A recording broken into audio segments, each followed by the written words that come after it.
We want to welcome you all to the first session, and we have a great panel of people here to answer your questions, and we've all just been discussing how we want to do this, and we want to make it sort of a dialogue format so you all have the chance to ask your questions and get them answered, but different people have different amounts of time scheduled, so each presenter will kind of let you know how organic they want to let the panel be. So my name's Jeanette Matuska, and I'm an urban anthropologist with the Field Museum. I work in the Environment, Culture, and Conservation Department there. Specifically, I work on teacher education and professional development programs. I teach a class there about integrating anthropology into your classroom and also social justice education. So using social justice education framework and pedagogy to frame your curriculum. And making it more relevant to your students. So obviously, that's why I'm involved, is because anthropology and the social justice curriculum has an international focus, and it's unavoidable. So I'm really excited to be a part of this, and really excited to learn from the panelists here today and from all of you about the work you're doing and the work that you plan to do once you figure out how to do it. So at the Field Museum, we have, again, this professional development program, which I think you should have a flyer for, the Level 1 course, Transform Your Teaching. And so that's something that we would love to see you guys participating in. And we do give you resources. We develop curriculum. We connect you with a lot of other teachers who are like-minded. That's really what our program, our strength of our program is that it's dialogue-based. And the teachers get a chance to, meet other teachers who are interested in the same issues and basically not reinvent the wheel every time they want to make a lesson plan about science or math or literature that has to do with, an international spin. Just to get an idea of where you all are coming from, does anyone have an idea does anyone have experience doing social justice education? Yeah? Good. Has anyone heard of social justice education?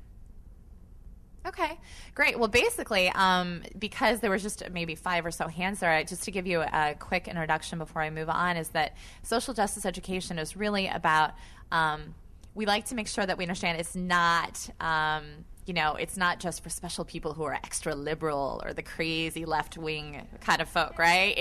It's stuff that isn't just, left-wing. It's about making the curriculum relevant to your students so that they can learn better and you can teach better. So it's about being critical. It's about taking classical knowledge and critical knowledge and community knowledge and integrating those 3 things.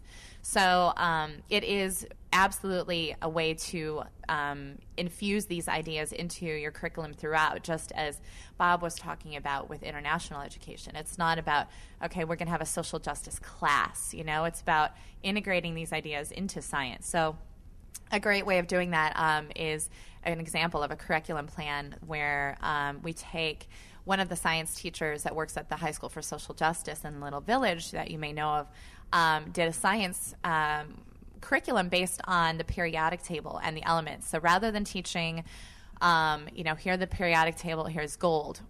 Where does gold come from? Where do diamonds come from? He had the children or the students write a love letter and saying, I want to marry you because I love you because of this and that and whatever, and I want to buy you this engagement ring, or I want this engagement ring to be given to me. And as a process of doing this love letter, they had to research, well, where might this engagement ring and the gold and the diamonds come from? So they look at Africa, right? And they think about, okay, look at the diamond trade, the blood diamond trade. They look at all of the political issues, the economic issues, the social justice issues. But at the same time, they're learning about science. And they're thinking about the entire perspective of, the world and what happens in that world and how stuff gets to their community. And from a classic point of the periodic table, and then they're using critical, literacy and ideas to kind of merge those. So that's just one example. I have a billion of those if you all want to hear about any more later. But basically, it's all an international spin because obviously we live in a global world. And those are the resources that we have to provide to you at the Field Museum. And I would love to talk to any of you all about that. And please contact me if you have any more interest in it. But for today, we are going to, again, try to give you more and more examples like I just gave you. And first, I would like to introduce David Roche, who some of you may already know. And basically, David and everyone here has very long bios. And so I'm not going to read all of them. What we're going to do is just give you a quick synopsis. And you should all have the very, thorough bios in your binder. David is the director of Office of the Arts of Arts Education at CPS. So, David. Thanks, Jeanette. How many people have ever heard of the Office of Arts Education at Chicago Public Schools? Oh, boy.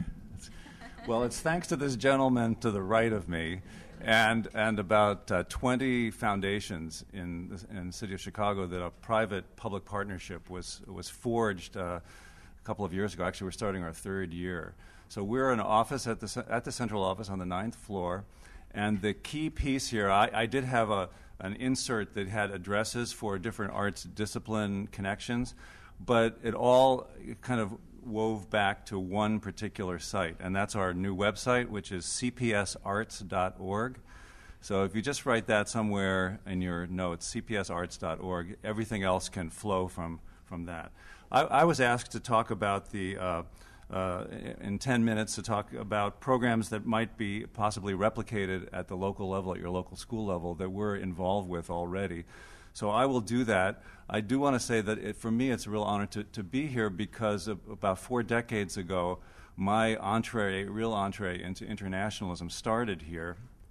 I was on a college year in India program that had their Hindi language program at University of Chicago during that summer. And I'd never even flown in an airplane before I flew from upstate New York to Chicago. And after a summer of intensive Hindi language performance and some sitar playing and lots of nights in blues clubs, I flew off to Delhi and then to Banaras Hindu University for a year's study, a junior year abroad. And for the next 4 decades, I've been going back and forth between that, and now I'm in this position where I feel like I can be giving back some of the connections and some of the maybe tips that can help you to make something out of nothing. Because as you were hearing, that it's about the resources to make these programs happen, and they're not just sitting out there like they were back then. Back then, there was money from the National Defense Education Fund for anybody studying particularly critical languages. So that was very key to my getting across. And there was also a supply of rice and other grains that the U.S. was contributing to India at the time, and was being paid for in rupees. And rupees, Indian currency, was not negotiable outside of India. So they created a whole bunch of programs at that time that brought scholars and lots of international exchange. And that's since died down, so it's not as accessible. But there are other programs like that for your own personal growth, if you're interested in, I'd be happy to talk to you. Again, cpsarts.org. I'm listed in the CPS directory, so you can get a hold of me about that aspect of it. I did want to talk about our office, which is a discipline-based program. So in other words, I have curriculum supervisors in the 4 major disciplines of visual arts, music, theater / what do we call it, oral traditions, and then the last one is dance. So within CPS, of course, we have more credentialed and endorsed music and visual arts teachers than anything else, about 800 of them altogether. But many of you are familiar already with arts partners who supply teaching artists to your programs, and many of them have international connections as well. So there are ways to go through those programs. Let me again reinforce the idea that if this is a curriculum-based project proposal that we're talking about here, that if you have a project that involves one of those arts disciplines, or if it's interdisciplinary between those disciplines, come to us for advice. If you would like advisement about resources like money that the Illinois Arts Council has, that the MacArthur Foundation has, that people have for just these kinds of projects, and maybe we can help you shape your program. We have some demonstration programs for dance. We've got a Department of Education grant that's working in about 25 schools this year that utilizes international ballroom dance.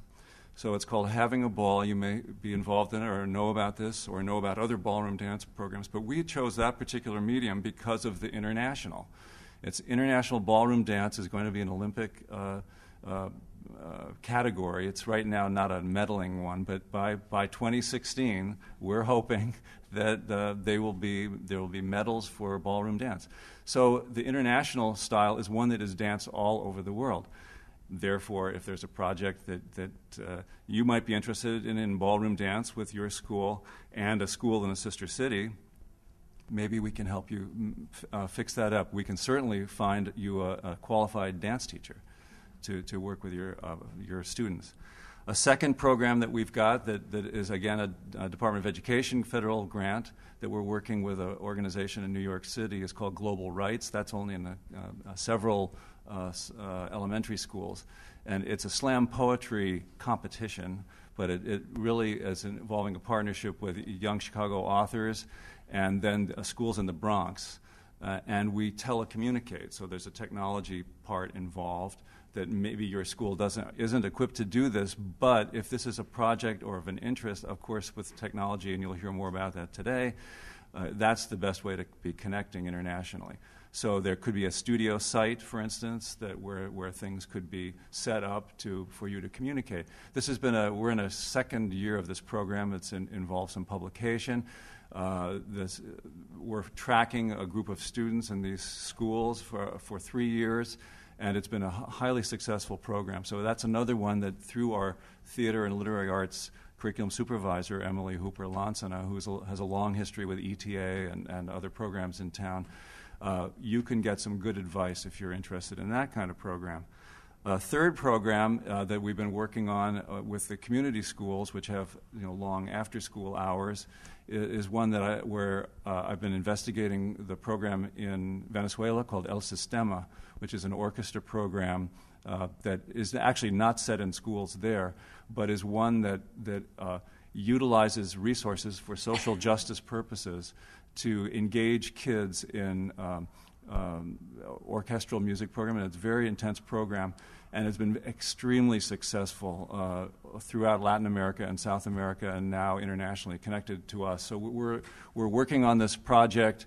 But it's one that if your school happens to be one of the community schools, we already have a link there at CPS Central Office with the Office of Extended Learning. If you're not, but you're interested in this kind of program, that maybe you have a music program in your school, but you don't have the time to schedule intensive work, that maybe this is something where we can help you out to figure out ways and means to continue a program, because it's really about getting the time and the intensity to make that program work. So it's basically you're creating a music club that's a team, that's almost like a team sport, and everyone is pulling together to play in this ensemble.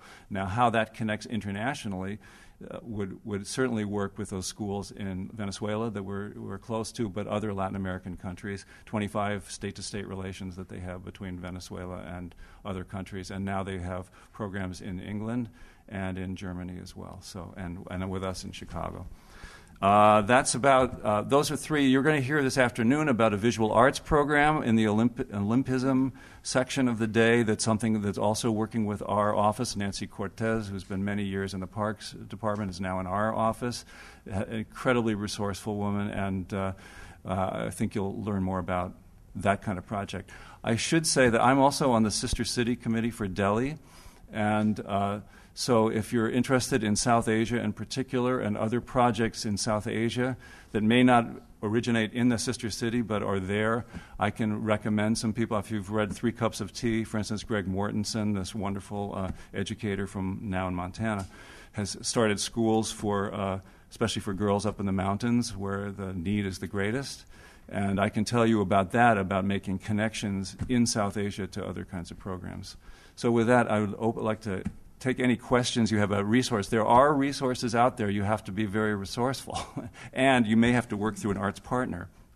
The MacArthur Foundation has international grants. Illinois Arts Council has grants for schools and has an international program. One of the schools, Volta Elementary, that is listed here, South Asian school, we helped to negotiate a connection between them and a performing ensemble from Rajasthan this past fall that was incredibly successful. They have many South Asian kids at that school.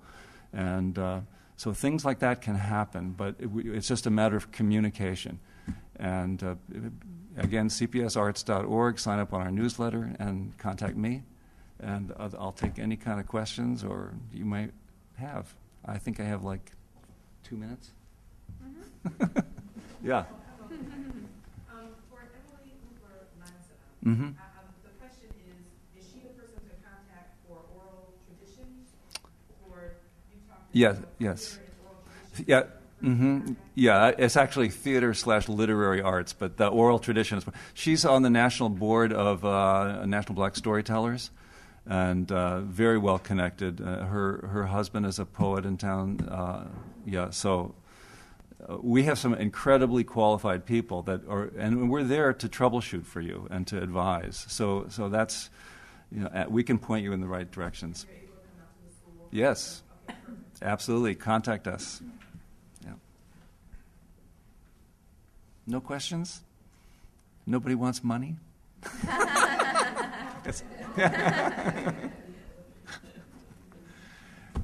Also, I mean, the NEA, National Endowment for the Arts, the Coming Up Taller Awards, that's a $10,000 grant, highly competitive, but I've known several classrooms that have gotten that. Coming Up Taller, it's called, National Endowment for the Arts. That's a special award.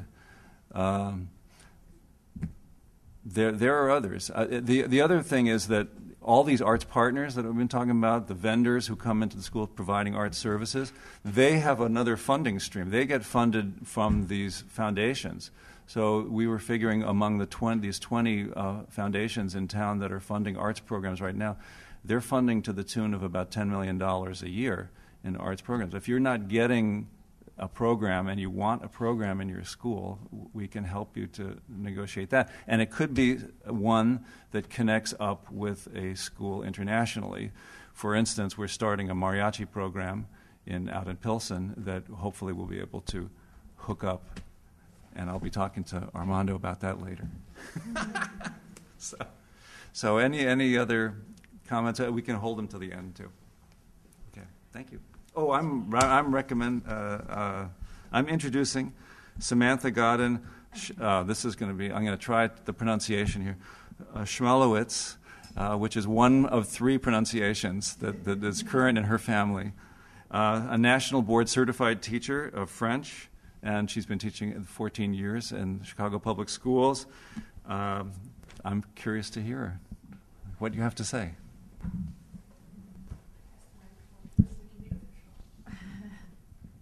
Overwhelming. Okay. Well, the project that I'm going to discuss today is called Global Voices, and this is the 3rd year that my students are participating in the project. We are connected right now with schools in Casablanca, through the Sister Cities program there, and the program was started by Pegasus Players Theater, which is housed in Truman College on the north side, and it grew out of their Young Playwrights Festival and has now expanded still with young playwrights, but now in Chicago and abroad.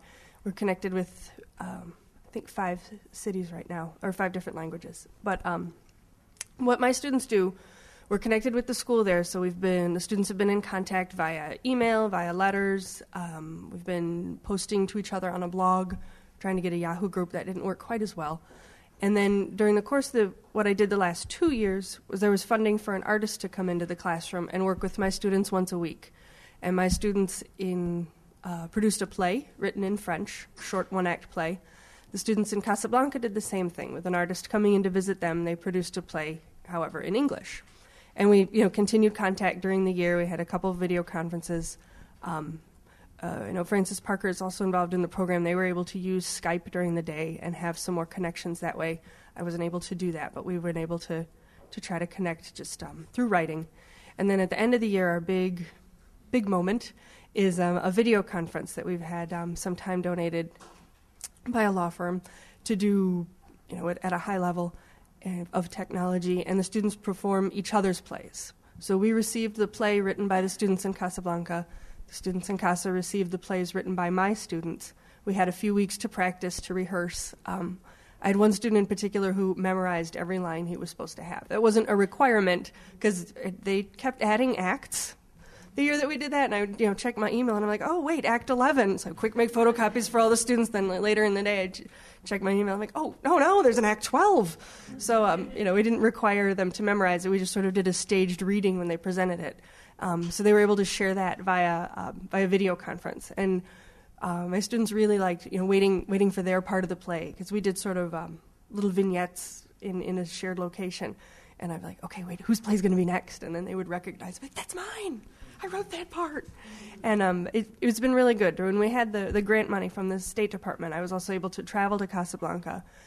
Just the teachers. We weren't able to take students on that part.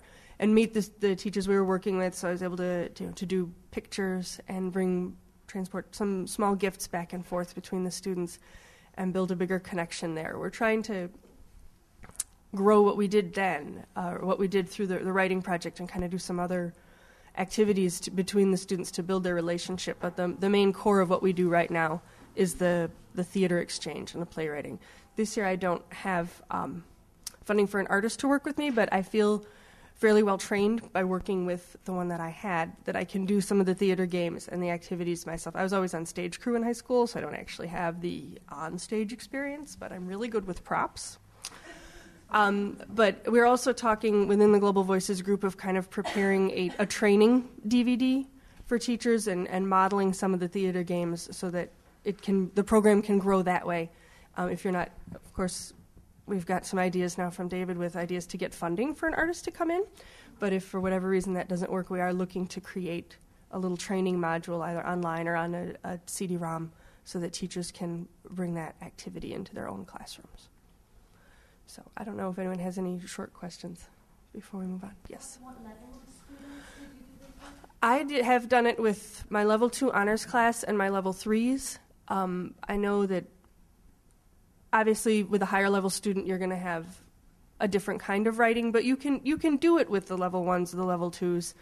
I mean, they just have more basic sentences, but the students that we were working with in Casablanca are in, like, they're a mixed group because they don't do it as a classroom project the way they have it set up. They're doing it after school. So there are students who have been studying English for about 3 months now, and there are students who are in their 3rd year. So they kind of work together more that way, like as I said, because it's not an in-school project for them.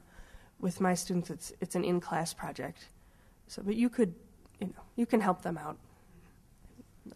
Was there any international travel involved with the students? Not for the students. We're actually working right now on building with a program that the previous participants in the Global Voices in Casablanca have kind of stayed together after they graduated high school because they were from 2 different schools in the city that never had much contact. So not only have we made connections between Chicago and Casablanca, but within Casablanca and within Chicago, because my students have been connected with Francis Parker and a little bit with Walter Payton as well.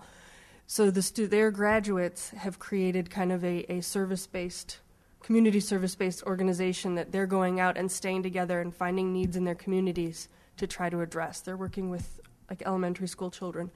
And what we're doing right now through the Casablanca Committee, the Education Subcommittee, is looking at a way to bring our students to Casa this summer and to do a group service project and then bring that idea and that feeling back to Chicago and get the students from Schurz and from Peyton and from Parker and hopefully grow the program, Lincoln Park High School as well, kind of build a community service program here too. So we haven't yet. But we're growing. I think that was step 3 or 4 of what Robert said, to don't be afraid to expand and think big. So we're getting there. Anything else? I have a question. It's on the video conference. How did you do it since it's just I'm curious because there's a difference in hours? Yeah, in Morocco and in Chicago. And what was it about exactly? You were looking at the other the students over there playing working.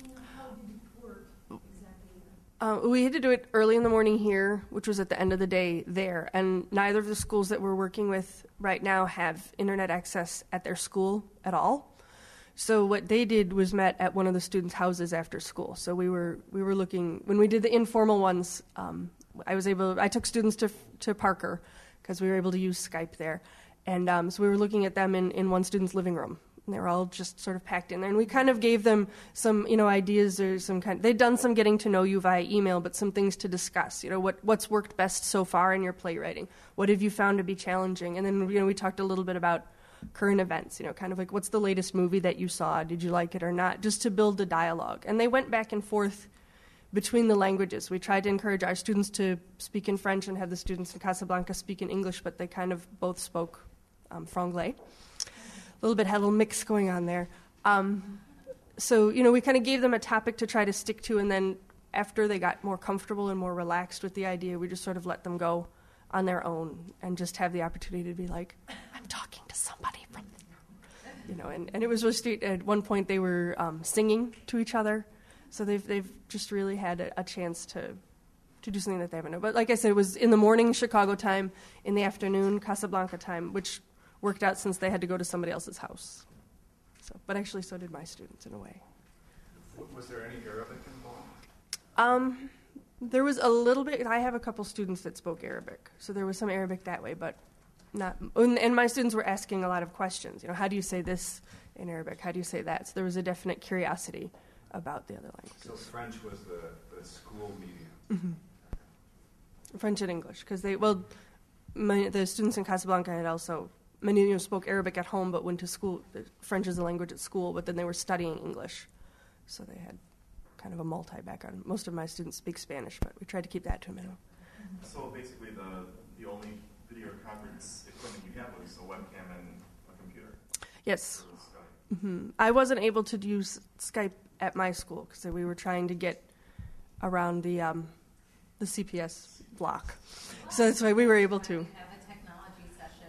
Right. In going to the schools in advance and looking at some of the challenges that Bob brought up this morning, we recognize that some of the policies that we have within the board prevent us from doing this kind of exchange. So what we hope from Marty's presentation is that we'll be able to express other technology that ITS can provide to CPS to sort of bridge this gap. I believe it's called Safari Live, and I think they will tell us how we can start to use that more if schools want to explore projects that have this element to them. And our school actually received one of the Dawn Project grants. We applied for it last year. They're still working out their timeline for the installation of the equipment, but we should be receiving some technology. The other issue that comes up is the technology on the other end. We need to have a system that's compatible with what they have access to. They've done some work with the American Embassy, the Dar America Center. So through their local embassy, because they're in Casablanca and they have one, you might not have that access. But they're working. So whatever I have might need to work with a webcam on their computer. So you just did, and that's a good technology question because it's not one I can answer. That's where I call the person in my building. Well, I think part of the problem is with the Skype and everything that a lot of schools do have, have issues. That issue with the food policy standpoint, why we don't have people use Skype in schools, that's what's really mean. But it's because we can't necessarily prevent online predators. Right. Kids, and we can't necessarily beat the kids all the time. And we get a lot of illegal uses of IM when people, teachers sending out, IM messages just for any kind of technology. So an IM message to say, hey, I'm also a real estate agent. They're using board equipment for onboard issues, and so obviously also the predator, the online thing, unfortunately, it's an issue, but we can't prevent that either. So there's got to be some way we can do. I don't know what we can do, but it's hard because once you let someone do it, the next some kids know how to get on the stuff that we do. Next they're on the computer and we can't just turn it off or something. Well, similar to TeacherTube, I think we need like a teacher Skype kind of thing, something that uses that technology but somehow limits the access. I think I'm at the end of my time limit, so I'm gonna. Yeah, I think we're doing more of an organic question and answer session. So does anyone else have any questions for Samantha? Otherwise, I'm the only. If you go through first class email through CPS, I'm the only Godden, so you can always find me. If you decide you have a question later today. All right. So So I am going to introduce Armando, who is the former Deputy Chief Education Officer at CPS and is now an independent education consultant. And I'm going to pass this over to him, and then we'll have some Q&A with him and just kind of open it up if you've thought of any other questions to ask Samantha or David. But I would also be remiss if I didn't take one moment to also emphasize another resource that the Field Museum does have for you all. I work in the, as my teacher course I was talking about is part of the Cultural Connections program. And we have a partnership with over 25 museums and local museums and cultural centers, as well as social service agencies. They're just all from all different kinds of walks of life. And so this is a resource that, whether you take our course or not, is absolutely open to you.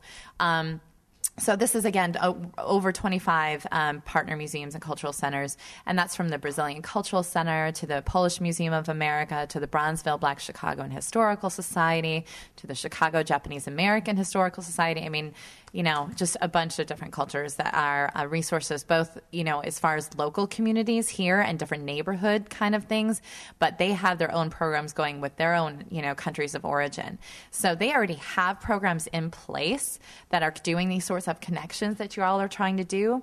And so they'd be really easy to work with. And a lot of these people are willing to come into your classrooms, representatives from these organizations, and do presentations on immigration issues, identity, economic situations, all kinds of different things. Do video projects, art projects, anything at all. So, again, this is open to you. And we also work with the Chicago Cultural Alliance, which is a growing group of small and large institutions in Chicago, which is just growing by the minute. And that's also going to be this group of people I'm talking about, plus many others.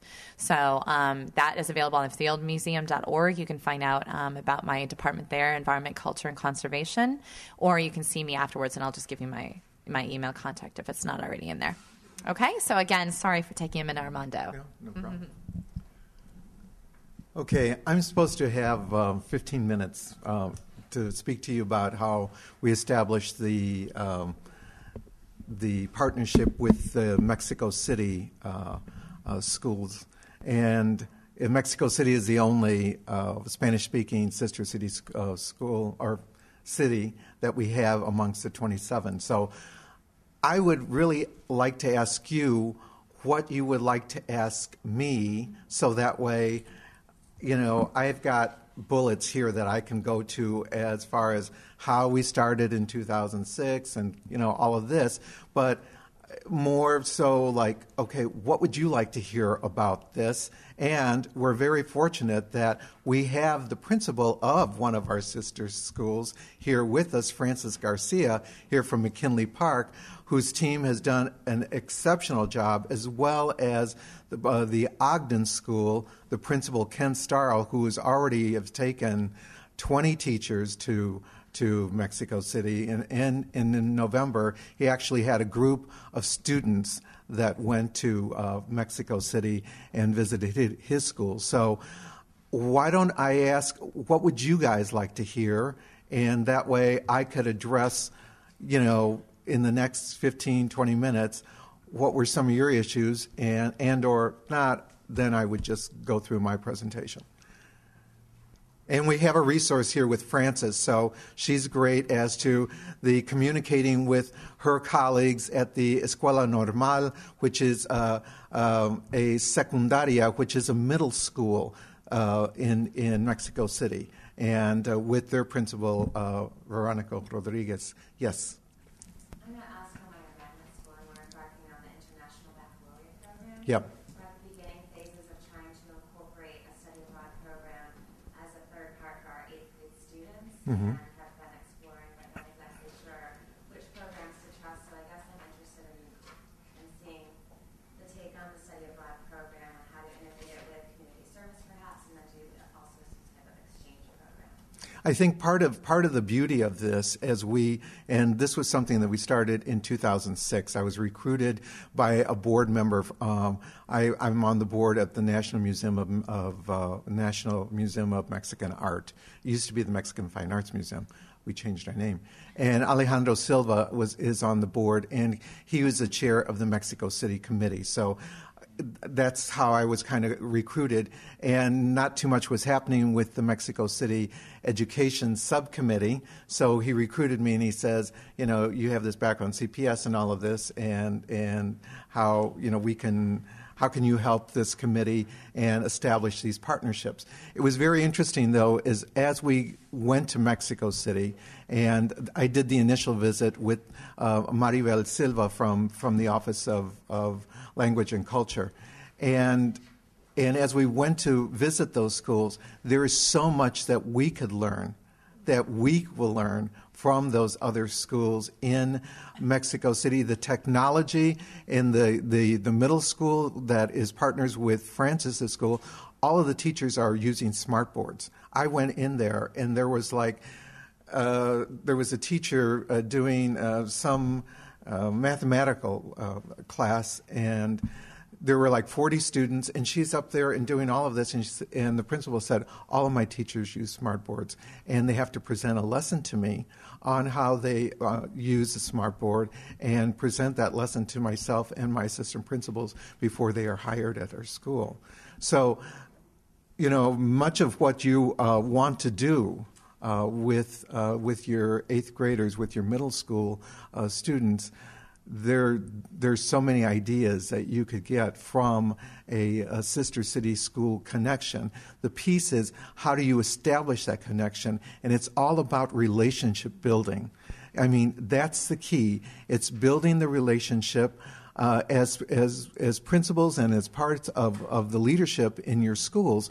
One of the things that you're going to have to commit to is actually traveling to that city, whether it's Mexico City, which the Secretary of Education for Mexico City, we met with him. He's really jazzed about having more schools from CPS come on board and be part of Mexico City connection. So if you're interested in that would be something. So it's making that determination, like, yes, we're going to do this, and if we're going to do this, then making that initial visit. And that's probably one of the areas that I could help you with if you're interested with Mexico City, because it's one of my favorite places to go. I go a couple of times a year, and there's nothing like Mexico City. I mean, it's like second. Well, I was going to wait. My home is here in Chicago. I always come back home. There's a reason for that. But Mexico City is an incredible place. So, anybody else have a question before I, hit something else? Yeah. Yes. This is a question about, and it's again forming relations. I'm from the Irish sister city here in Chicago. Now, we tried before, and we're a very active committee. It's not that our committee isn't active; always has been in cultural affairs and whatever. We tried, and I'm from Galway as well. And I have a lot of contacts there. But to try and set up, are you looking for compatibility between the schools, and especially with the contact persons, like what we found before when we tried it a few years ago is that a lot of the schools had other sister city programs in Europe, and it was outside their curriculum. So we were kind of up against a kind of block as such. And now I have another contact as well, and I have some, but I want to ensure that if it starts, that we finish it, or it's carried through. I think. Is it compatibility an issue? Commitment has to be an issue, definitely, on both sides. But I'd be interested to see how you form your relationship with other schools. I think part of this was having been the former deputy chief officer for CPS. I was aware of so many schools out there where the focus were the arts, where the focus was learning a second language, where the focus were the culture of Mexico. So I did have an up in that. I think the most important part was a commitment from a school and the school leadership and the local school council and the parents in wanting to establish a relationship with another school in another country. And I think maybe Francis, if I can ask Francis to speak a little bit about what we saw here with with not only her teachers but with her parents, because this past September, the principal and the assistant principal from Mexico City of that school, the Secundaria school, actually came and spent 2 days here, one day at Ogden Elementary and one day at McKinley. And so you may want to talk, if it's okay, I'll open. And Francis, can you say a little bit about that? Sure. We definitely have a commitment to promoting this, and the parents are very supportive of the program. We're a young school. We're only 6 years old, but we have very high expectations, and we believe strongly in exposing our kids to as much of the world as possible. We also believe in making sure that the kids know a little bit more of their own cultural background. The majority of my children are of Mexican background, and so this is a very powerful thing for the kids and for the parents as well. When the administrative committee came to my school, they were highly impressed with what they found. We are a very small school in comparison to their school. We're a pre-K through 8th grade school in comparison to their school, which is a secundaria, which is like 6th, 7th, and 8th grade, 6th, 7th, 8th, and 9th grade students that they have over there. So it was a very wonderful encounter on both parts, and we have many things in common, which we're focusing in on the arts. We have a very strong art program. We are very culturally, artistically focused. We've gone as far as building a replica of the Aztec Empire, Tenochtitlan, and it was a beautiful, very successful school-wide based project, which is now on display at Ford City Mall. It's a huge project, and again, all the kids built it, parents, CPS dignitaries, the aldermen. We're very focused in bringing in a lot of resources into the school, even though we're a young school, but we believe in doing things in a grander scale. And reaching out to Mexico City, I think, is going to help support our focus and our vision, and hopefully be able to make this a very successful partnership. You know, when we first started looking for schools here, I was looking for the principal leadership and the commitment at that level. Because sometimes, you know, we do have projects that come into the schools and it's handed off to someone else, some other curriculum, department chair or whatever. So we were looking at that commitment from the principal at the principal level. If you had that commitment, like with Ken Starl at Ogden, Ken has a pre-IB program there, so French is spoken there. But he wanted the rest of the children to be able to have exposure to a second language. So he made the decision that all of the other children then will be given Spanish as a second language for second language acquisition. Ken has a background having taught many years. We taught across the hall from one another years ago on the southwest side in Brighton Park, and it was a big Mexican community. He owns a home in Puerto Vallarta in Mexico, and so he already had an established relationship between his school and a school in Puerto Vallarta, and had students visiting there every year for the last 3 years. So him doing the visitation with Mexico City was something he already knew about, those protocols in place. So it's the commitment. If you find a school principal that has that commitment to this, then it's going to take off. Graciela Shelley is a partner with Milan, and she has worked very hard on that relationship there with Milan, Italy. So part of that was finding that. The other part was working with our counterparts in Mexico City, and especially the representatives from UNAM, the Universidad Nacional Autónoma de Mexico. We have a Chicago campus here, and we worked with them to help identify some schools in Mexico City. We were very fortunate that Silvia Cierto, who was the manager of World Languages, knew of the school that is partners with Francis's school, the Secundaria. she knew of that school. So we were able to do that. But for the high schools, we wanted to find, okay, where do we find the high schools in Mexico City that, to partner with this? Well, the Universidad.The Autónoma has this network of campuses. There's about 60,000 students in this high school. These are feeder high schools into the National University in Mexico City. There are 4 or 5 different campuses.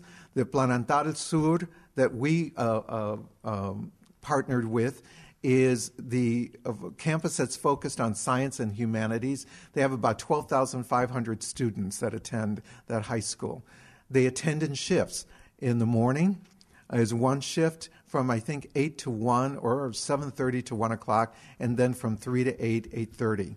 So what we found was very interesting. They handle all of their what we would call our after-school programs and some of the extracurricular programs in that space between 1 and 3 o'clock. So even they were an overcrowded school, and we have certain schools in Chicago that have overcrowding issues, here was an idea that we could learn from our counterparts in Mexico City as to how do we offer these extracurricular activities to students who want to participate even though we're overcrowded and such. Well, they do it between that 1 and 3 o'clock period. So